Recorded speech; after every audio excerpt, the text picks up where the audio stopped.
Hi, my name is Tracy Allen, and I'm going to analyze two tweets from President Donald Trump's Twitter page that refers to the upcoming presidential election, which will be held on November 3rd, 2020.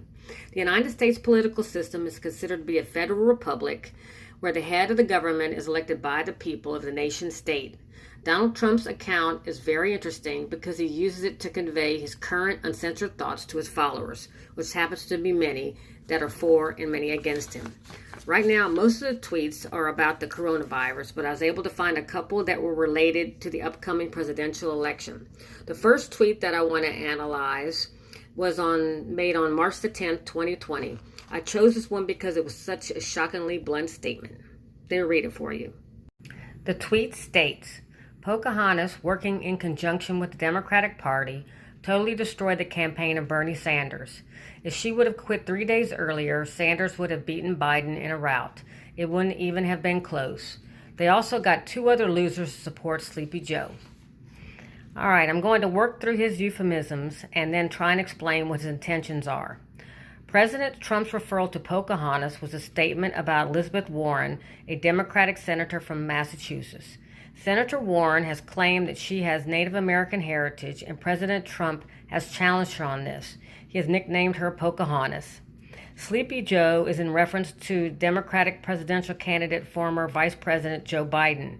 He originally called him Sleepy Joe in a tweet last year on April 25th, which was probably in reference to how slow he talks and how slow Joe may respond, and to a picture that circulated of Biden possibly sleeping during a former President Barack Obama's speech. The two losers he was referring to were Senators Kamala Harris and Senator Cory Booker, both who are Democrats that support Biden. This tweet was referring to the results of the March 10th, 2020 Democratic presidential primary results. Biden won Massachusetts, which was Senator Warren's home state. Bernie Sanders came in second. Some believe that if Warren would not have run, Bernie would have got many of Warren's votes, which were considered the progressive vote. Trump is referring to Warren continuing to run in the election and apparently hurting Bernie Sanders' chances of beating Joe Biden because she stayed in the race too long. I find that President Trump is uncensored in his tweets, and his use of names is unprofessional and negative and in very poor taste. You see that picture right there underneath there that says live shot of you right now? That's how I looked after I read this statement. Trump uses nicknames for people to create negativity against anyone who opposes him. In this instant, he didn't even use the nickname that he usually uses for Bernie Sanders, which is possibly because he was trying to side with him during the tweet. He's trying to instill doubt in the Democratic election and about the Democratic choices. Trump is using his power and authority as the president to establish doubt in Biden. The class video discussed that Trump may have been considered the populist vote, which represents the popular common people. I think Trump thinks that his Twitter comments appear to be what the majority of people would be thinking. Looking at the responses to his comment, it looks like the majority were totally against what he said, and they even called him racist and a bigot and a son of a Klansman.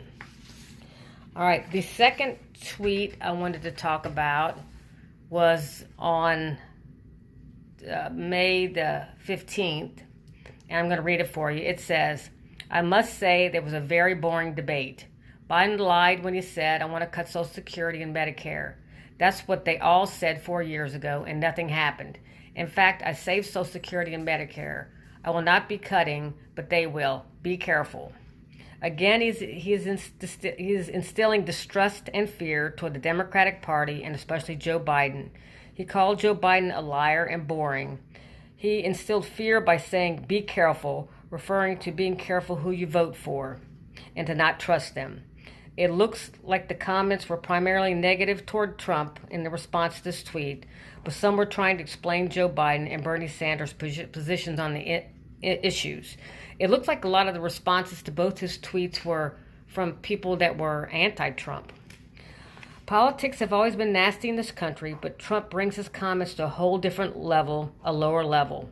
He's like a child on a playground, calling people names, instilling doubt and fear, and trying to get a reaction from his opponents. If he gave compliments to his opposition, I ask you, would this make him look weaker or stronger? Thank you for listening. Bye.